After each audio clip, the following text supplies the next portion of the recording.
Will 2021 be the year where you gain control of your money? Getting a budget together is the first step. You know you need a budget, but it's intimidating to start. Trust me, I know. That's why today we're gonna set up a beginner's budget so you can see exactly how easy it is. So hit the like and subscribe buttons below, and example budget, here we come.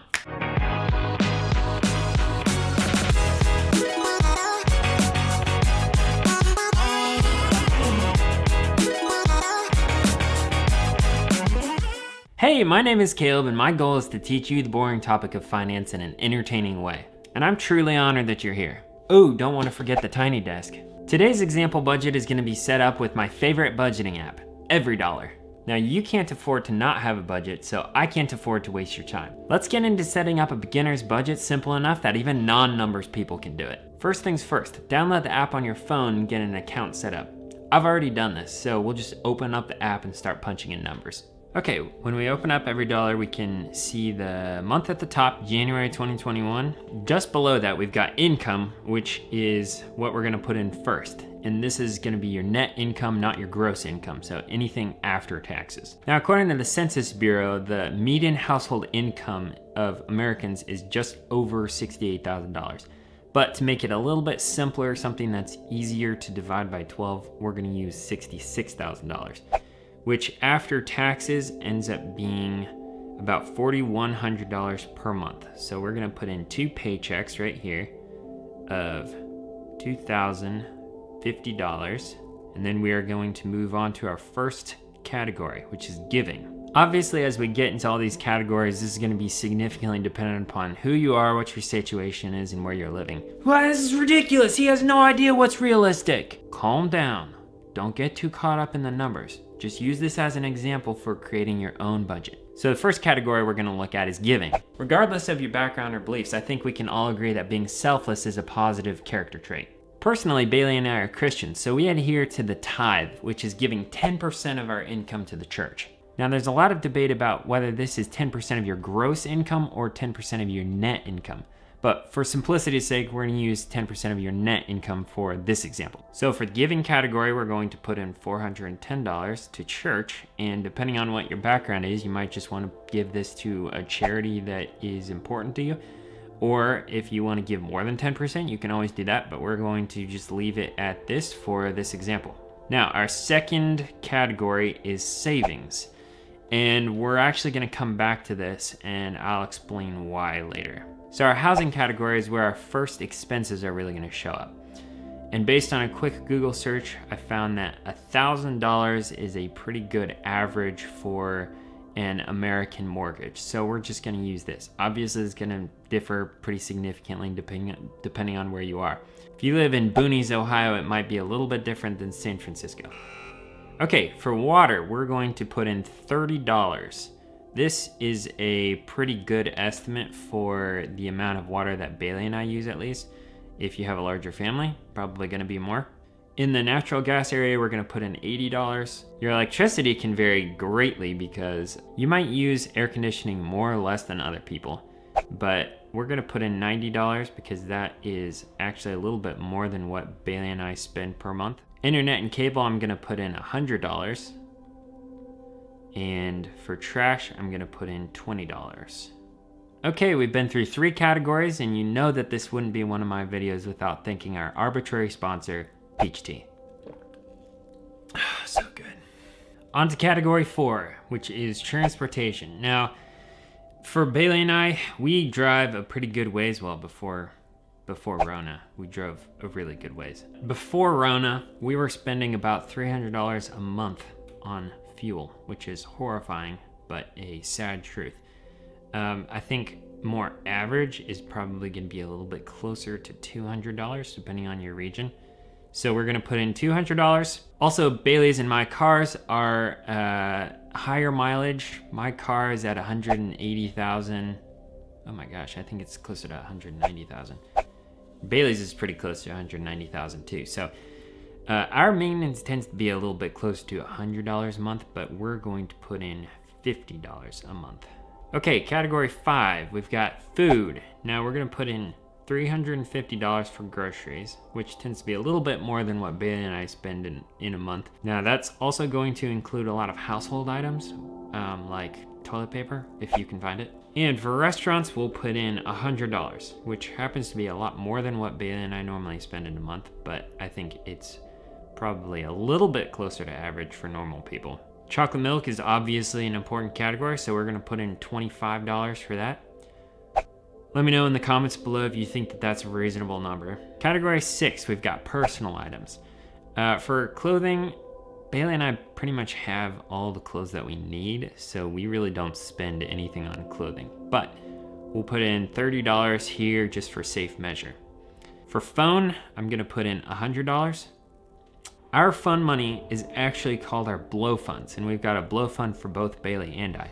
And I'm gonna be making a video here pretty soon about it, but it gives a lot of extra flexibility in the budget, which I like a lot because then it doesn't feel quite so restrictive. But we're gonna put $50 into this category. Hair and cosmetics, I don't have anything for that. Subscriptions, I'm gonna put in $20, which I think is pretty close to what we spend. And then subscriptions is the last category in the personal. Oh my gosh, I didn't see this category. Hitting the like button. It's free. Okay, pet care. I'm just gonna put in $15 a month. Okay, for childcare, we've got nothing in there because this couple doesn't have any kids. For entertainment, we're going to put in $30. Not a lot, but during Rona, it's a lot easier to keep to a $30 entertainment budget than it used to be. And for miscellaneous, I'm gonna put in $50. Okay, for category 8, we've got health. This, we're going to put in $50 for gym, and we're going to put in $25 for medicine and vitamins. Okay, number 9, we've got insurance, and we're gonna start out with health insurance, which might be taken out of your paycheck before you actually receive it. I know it is for me, but in this case, we're just gonna show it here in the budget. In our example, we're gonna put in $500, and this should be pretty reasonable, especially if the employer is taking on a part of the health insurance. If not, health insurance is gonna be a lot higher. We're gonna put in $20 for a term life insurance policy, and then for auto insurance, we'll put $100. For homeowners insurance, I don't have anything in here because that's normally taken out with your mortgage. So our last category that we're gonna look at is debt. And for credit card, I'm gonna put in the average payment that I saw online, which is about $125. And for car payment, I'm gonna put in $530, which is the average car payment. And that is our EveryDollar budget. So it says right up here, it's an EveryDollar budget. And the important thing about this is that it's a zero-based budget. So it's going for the income being exactly equal to all the expenses. So really quick, I'd like to go back to a couple categories and mention some things. For one, debt, you can see how much that takes away from the rest of your budget. If you can get rid of those things, man, it makes a huge difference on the rest of the budget in being able to put that money towards other categories. In that case, the debt is $655. And if you can eliminate that car payment and the credit card, then suddenly you have $655 more that you can put towards something like childcare if you have kids, or towards savings. Which would make a huge difference on being able to pay for things with cash in the future instead of doing payments on something. So if we go up here to the savings category, we don't have anything in there. Generally speaking, you want to save money first. Giving and saving should be first on the list. I didn't put anything into savings because I wanted to show you exactly how quickly this much money can just be absorbed into a budget. Now, if savings is something that you want to focus on, which you do want to focus on savings, then you have to make sure that this remains a zero-based budget. So we have to go through and modify some of these categories in order to make it so that it fits into your budget. Some things like mortgage, we can't change that. That's gonna be fixed.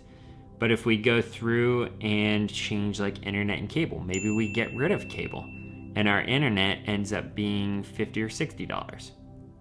We'll say $50. gas and maintenance might not change a whole lot, but maybe we eat out less, okay? We say we're gonna be really good and spend $40 this month on eating out. Oh, and then there's chocolate milk. Maybe we should spend $5 on chocolate milk instead of $25. For clothing, maybe we don't need any clothing, so we'll take that out. Phone, we find a new phone plan, something that's a little bit more reasonable, like $75. Maybe you don't need unlimited data. Maybe we're really careful with our fun money. Same with subscriptions. Maybe we go with Disney Plus instead of Netflix and Disney Plus and Amazon Prime. So we'll put in $7. Entertainment. Everyone's staying at home right now. Maybe it's $10. And then with insurance, it's kind of hard to change the amount that we're spending there unless you're able to find a better deal on the same type of insurance. But then obviously, if you're able to pay off your debt faster, then that's going to make an enormous difference on the amount of money that you have left. So right now we're showing that we have $243 left to budget. Now, based on the baby steps, which you can watch the video right here about it, in baby step 2, that's where we pay off debt as quickly as possible using the debt snowball, which you can also watch that video right here. So with $243 remaining after having gone through our budget again and found the areas that we can cut back and be more careful in, then we can put that straight towards one of our debts. So if we have a lot of credit card debt, maybe we throw all of that on there. So we've got $368. And that's gonna pay it down faster, which is gonna make it easier to then pay it off, and then we can put all that $368 towards the car payment and pay that off faster. And then at some point, we're going to be completely debt-free, and we can move all that money into our savings category. So we already went through the budget and talked about how we can reduce spending in different categories, but what else can you do? I mean, if you can get a weekend job and increase your income, or if you can get a new job and increase your income, then that will make a big difference on the rest of your budget. Now, as you can tell, budgeting really isn't that hard, and this app particularly makes it pretty simple to start. Bailey and I have been budgeting since we got married 3.5 years ago, and we really like this app because it makes it easy to input all the information that we need while we're on the go. Since it's just on our phones, you come out of the grocery store and you just punch in your transaction really quick. Now, I know that this budget isn't perfect. A lot of people are gonna have different incomes. A lot of people are gonna have different expenses. Some people have kids and they don't have any parents living around the area that they can use for childcare. So there are going to be some significantly different budgets out there. Just take what you learned today and put it into your own budget. The point of this is just to show you exactly how a budget works. I believe with all my heart that budgeting is the most important thing for gaining control of your money. If you don't know where any of your money is going, it's impossible to control it. I want to hear from you in the comments below. And it can be anything. It could be what you think the hardest part of budgeting is. It could be that you think my line for chocolate milk is too low. It could be your favorite type of Pringle. But regardless of what kind of Pringles are your favorite, just hit that like button below because that helps YouTube know that this is a good video to suggest to others. And hit that subscribe button and the notification bell because then you can stay up to date on all the videos that I have coming out to help you take control of your finances. Money doesn't have to be confusing. You can control it. Okay, me and my tiny desk and my peach tea and my fake budget are out.